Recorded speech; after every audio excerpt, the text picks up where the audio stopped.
resources, so friends, career, colleagues, money, that type of thing. So, and that's just the way I'm taught. Many other tea readers may see the cups differently.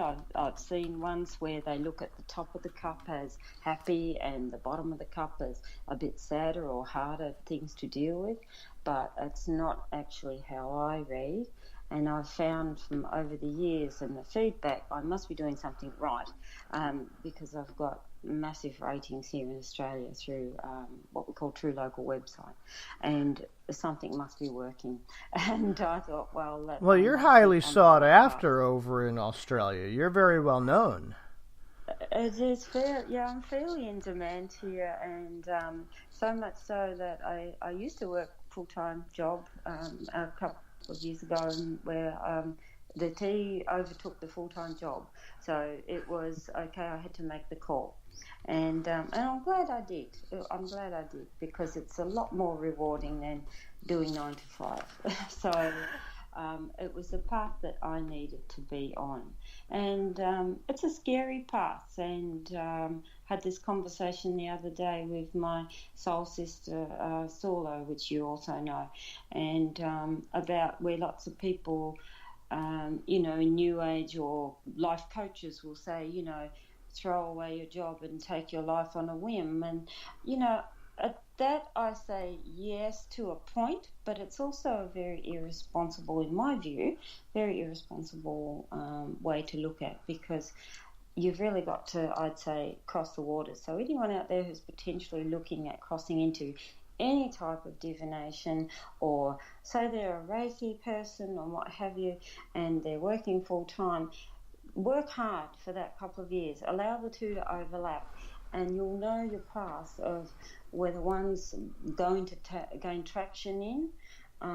over the other.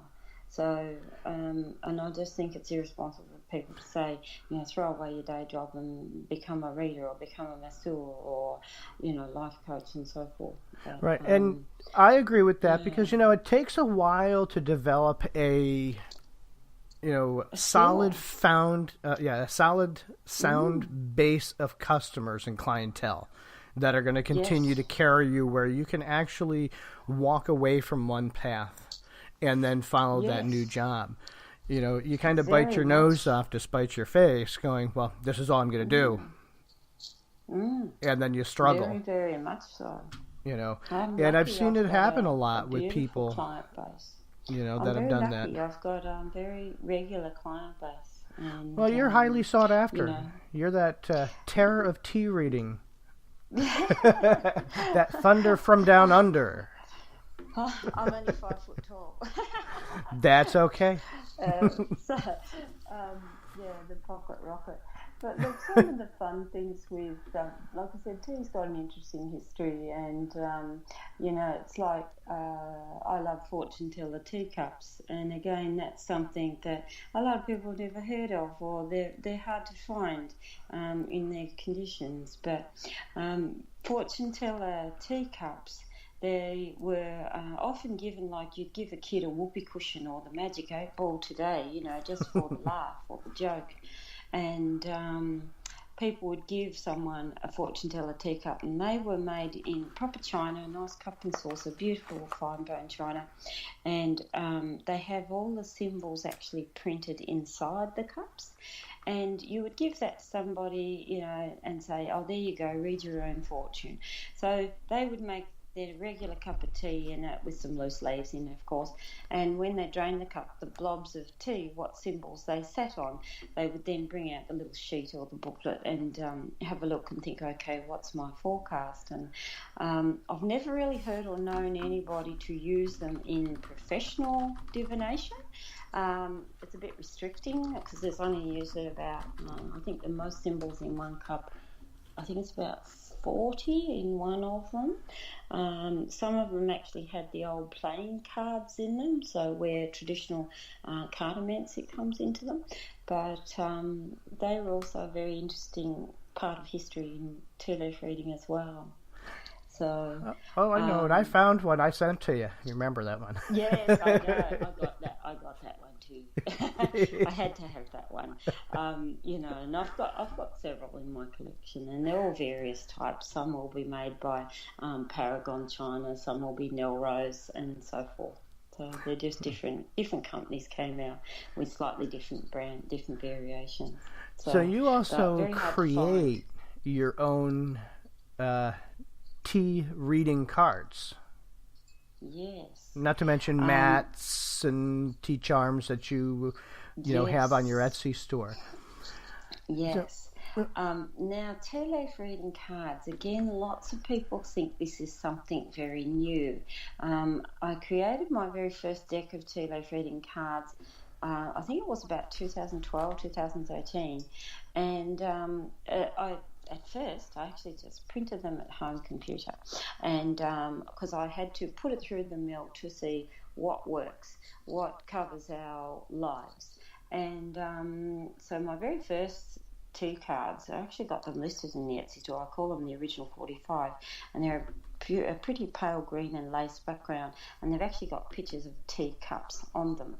And then I've got the symbol on them. But tea leaf reading cards, or tasseography cards, they were actually designed and created by a man in Germany, a form of them, back in 1794. And there was a set of 32 cards. Again, they were based on tasseography, and lots of people never heard of them.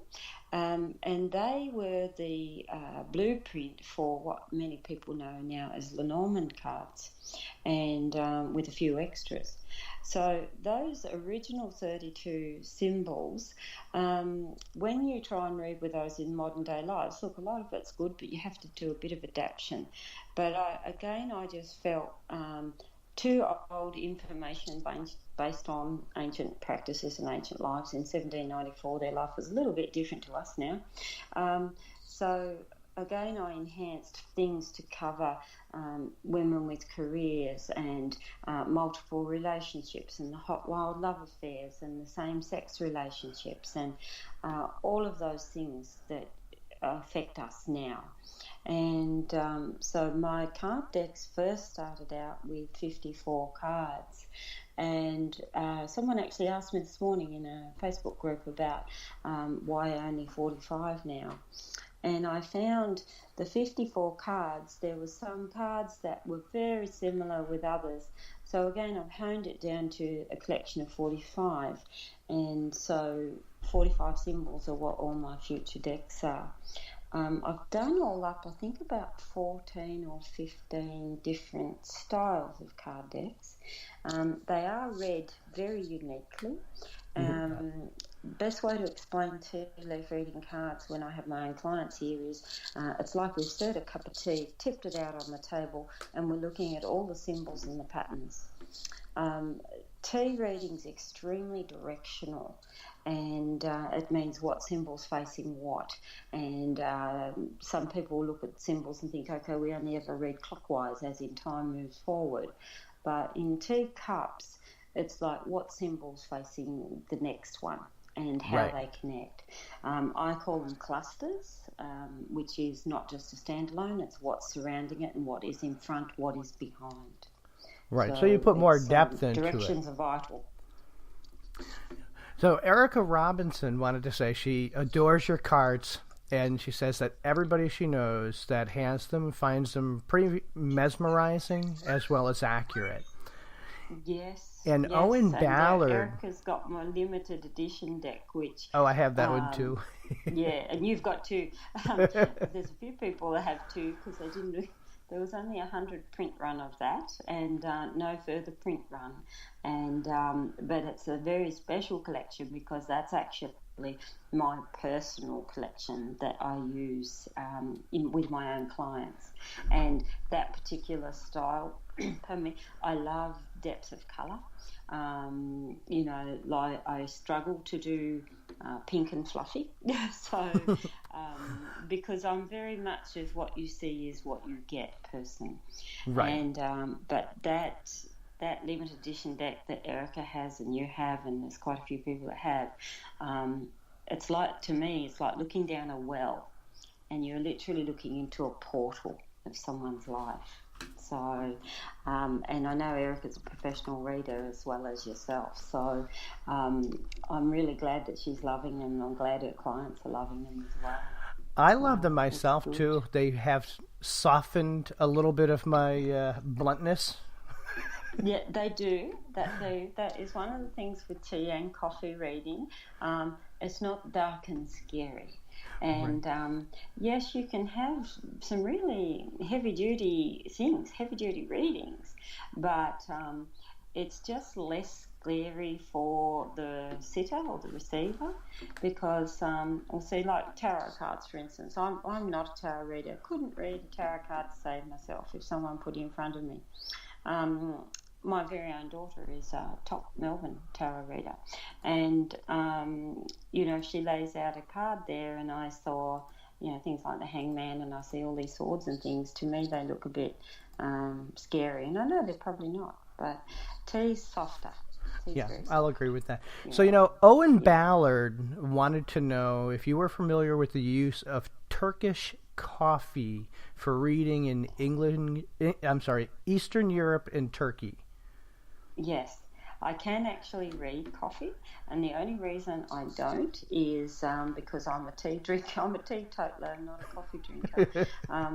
Turkish coffee, again, they read in the small espresso cups, and it's the boiled coffee that's like thick mud, and they often put the thumb in the bottom when the person's finished drinking to get a new twist. It's what you call your wish. And again, you read lots and lots of symbols. Coffee reading, again, has lots and lots of symbols in cups.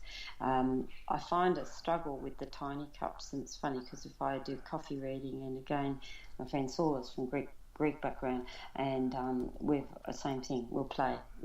But we don't tend to go the little tiny cups because we want lots of information. But yes, I can read coffee, and I do know of the coffee ceremony to do so. But yeah, I'm just not a coffee drinker. That's the only thing. I'm a teetotaler. Now, you're also familiar with, Lenormand's, tarot. Yes. You also throw charms. Yes. What do you find the biggest differences are between tea cards and, say, Lenormand and the tarot when you're reading them? Yeah. The thing I find with Lenormand, and like I said, I know to read Lenormand, have known for years. I find the Lenormand more structured. It's almost like you've got to have your pairings, and it's got to be this. It's like it's set in concrete as such. And I know they have quite a few variations, but with the tea cards, same with tea charms. I'll tell you about that in a sec. I just find the differences is Lenormand and tarot tend to be very structured meanings, and a few variances and things like that. But with tea, it's literally throw away a book, and it's like often people, I put in a book with all my decks, and I often say, go and stuff that under the couch cushion, because what does it actually mean to you? And it's as simple as, like, say you pick up the card and it's a mask. Well, the first thing is, what does a mask mean? And a mask would mean diffused view. So it literally means the person wearing the mask isn't seeing everything. It's only a very narrow point of view that you're looking at. And so a mask often means lower the mask, allow yourself to see clearly.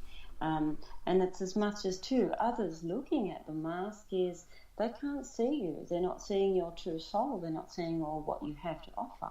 So it's literally, what does a mask mean to you? Someone may look at a mask and think literally comedy and tragedy. So, it's not just a one-eyed structure. And that's what I try to encourage with people is not a one-eyed view. And I love it when I see all these people look at all the different views. It's like mermaid, and it's a very topical symbol in tea reading and in groups. Lots of people say, oh, the devil in the blue dress and the hussy, and she's enticing, but she's all these things.